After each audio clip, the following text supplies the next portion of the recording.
Cette semaine, Rando Pays vous propose de découvrir la coulée de 2004 au Grand Brûlé et la magie de ces tunnels de lave.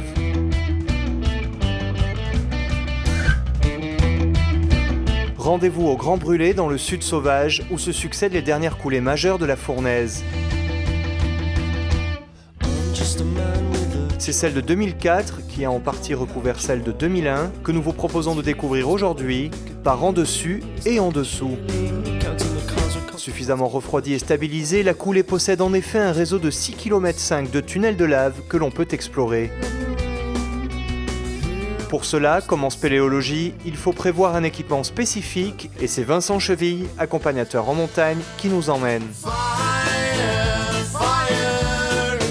La fournaise est un volcan de type hawaïen aux éruptions effusives. Quand on progresse sur la coulée, on y retrouve donc les formes caractéristiques de ce type de volcan, comme les gratons et surtout les laves cordées qui correspondent à des plissements de la lave dus à son refroidissement au contact de l'air.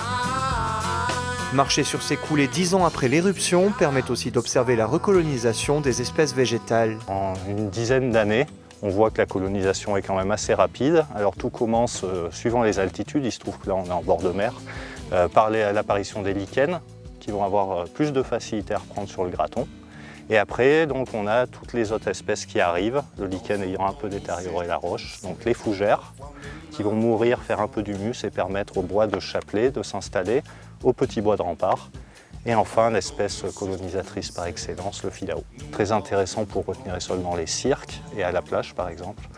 Malheureusement ici, ça ne nous sert pas à grand chose. En fait, ils vont coloniser entièrement la coulée, faire de l'ombre à toutes les espèces endémiques réunionnaises qui malheureusement ont une croissance bien plus lente. Et du coup, à terme, dans cette zone du Grand Brûlé, quand les coulées auront détruit toutes les espèces endémiques, on n'aura plus que du filao.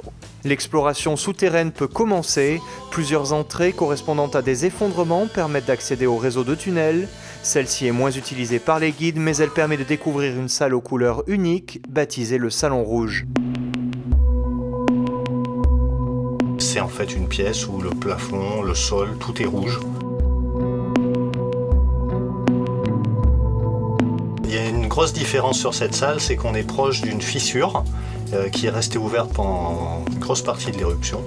Et du coup, il y avait un apport d'oxygène à cet endroit-là. Et la lave, du coup, a chauffé, refroidi très lentement. Avec cet apport d'oxygène, le fer présent s'est oxydé, ce qui donne cette couleur un peu rougeâtre. On évite de venir en encadrement, elle est un peu excentrée par rapport aux autres belles galeries qu'on peut retrouver.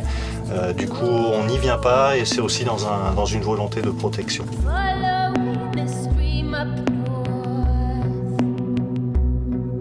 Marcher dans les entrailles de la coulée offre des sensations uniques. Un spectacle de couleurs et de formes dont la plupart expriment les mouvements de lave. On peut parfois observer des tunnels en miniature qui permettent aussi de comprendre comment se sont formés ceux dans lesquels on évolue. Ça correspond aux dernières laves qui ont coulé et qui se sont figées là. Donc modèle réduit du grand tunnel qu'on a autour, vous avez la lave qui descend à l'intérieur et on voit que du coup les bords de la rivière se resserrent de plus en plus et vont arriver jusqu'à former le toit. Le stade de formation, c'est d'abord les bords de la rivière, un refroidissement qui se fait par l'extérieur.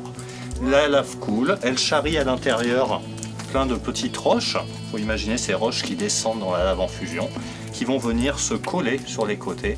À force, les deux parois se rapprochent et finissent par se refermer.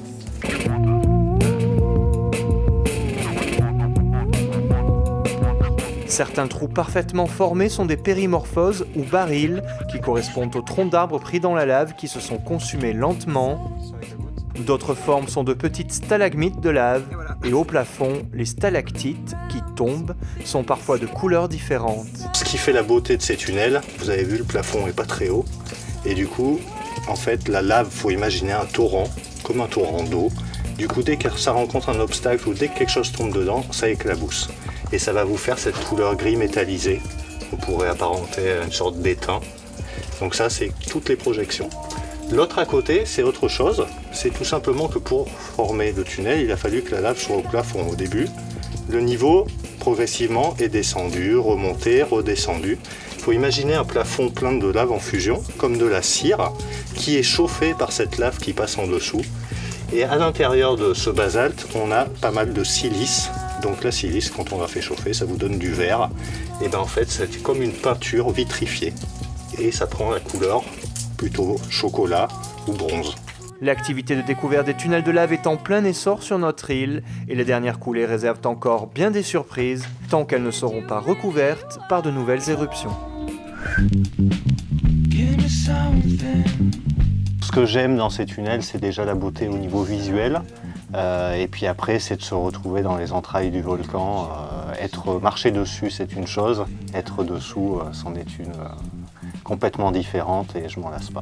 On a beau être enfermé, pour moi, c'est une sensation de bien-être. Vous êtes coupé de tout. On perd complètement la notion du temps dans l'obscurité et du coup on peut y passer des heures et des heures sans se rendre compte que c'est déjà la fin de la journée. Ces tunnels de lave sont ouverts au public, néanmoins il y a des risques propres liés à l'activité. Il y a aussi des passages dans le tunnel qui sont assez labyrinthiques où on peut se perdre. Un équipement particulier à posséder avant de rentrer. Du coup c'est quand même préférable d'être accompagné.